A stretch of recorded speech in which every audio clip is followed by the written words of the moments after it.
something you don't see a lot of anymore. Those 7 actuators are for the 7 zones off of this air handler, common return. So there's a cooling coil somewhere about here. And this is the damper assembly, that 6-inch high piece. And when the cooling side's fully open, the bypass side's fully closed.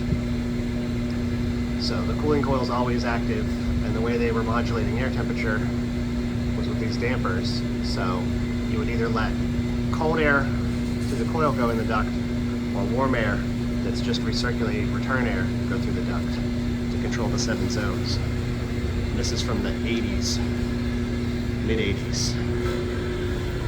Schneider General chilled water air handler.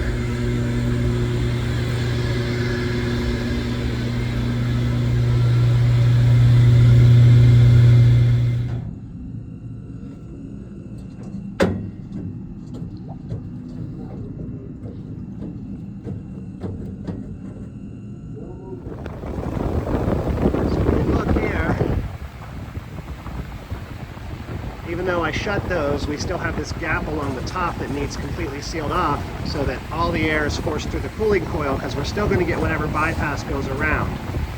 Which is crazy, it's been like this for 40 years. Divider is in. Coil's as good as it's going to be. Baffle needs to go back.